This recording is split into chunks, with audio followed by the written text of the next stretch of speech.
Good morning, Jumaine. Good morning, Victor. Good morning, Nigerians. And here is the news.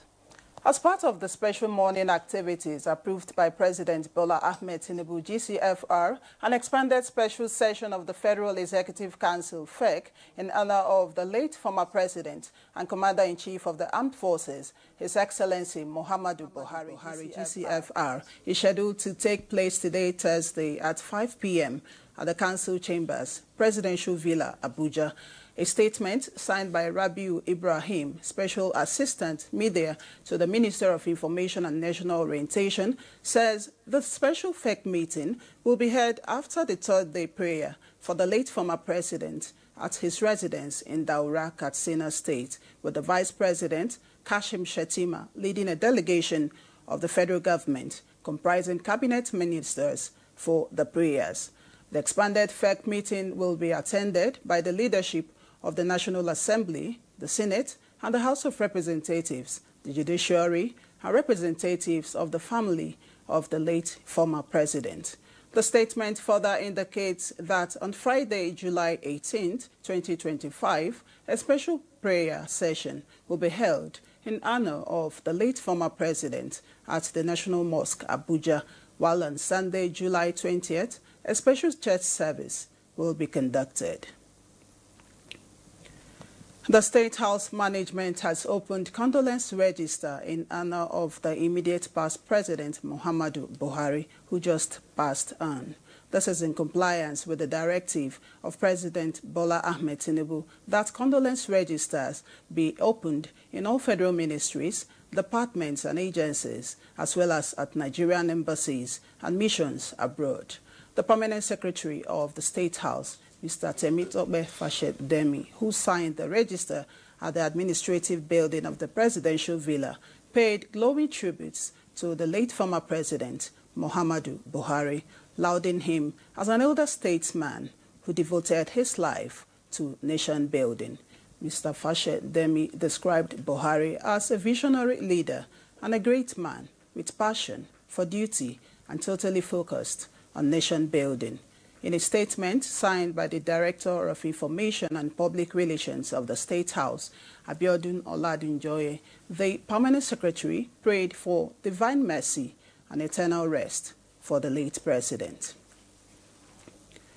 Vice President Kashim Shettima, members of the Presidential Burial Committee, joined others in performing the second prayer at the late former President Buhari's residence in Daura, Katsina State.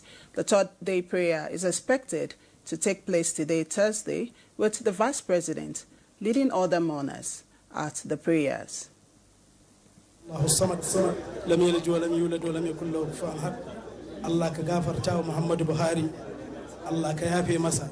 Today, we have come, as I said earlier, to offer condolences and to also offer prayers for the repose of the soul of the former President Muhammadu Buhari, and their education. The legacies of former President Muhammadu Buhari include assent to key legislations that enhance federalism, political inclusion, and economic growth. Restoration of the January to December budgetary cycle is also credited to the Buhari administration. We are fighting to get this act passed, and I'm glad he passed it.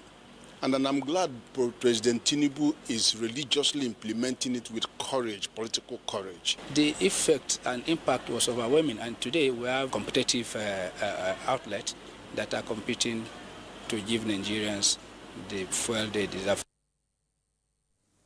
The ECOWAS Regional Stand Force is already operational for peacekeeping in Guinea-Bissau and Gambia. To activate it in kinetic form for counter-terrorism, governmental experts from the sub-region are meeting in Abuja to validate the policy document. The policy was to ensure a consistent and effective training of the troops that will form up the ECOWAS standby force. Training comprises both education training, individual training, and collective training, and military exercises. The Nigeria Immigration Service has announced that from August 1st, 2025, all applications for the Combined Expatriate Residence Permit and Alliance Card (CEPAP) must be submitted online via cepap.immigration.gov.ng. A statement by the Service Public Relations Officer, Akinsola Akinlebi, indicates that physical CEPAP forms will no longer be accepted after July 31st, 2025, as the service moves to enhance transparency and efficiency.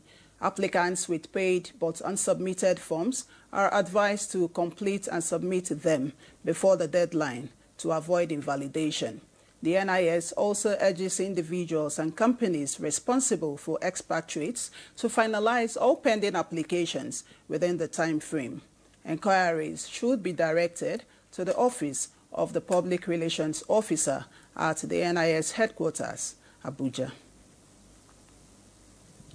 And that's the news. Good Morning Nigeria continues with Victor and Jume after this break. This day.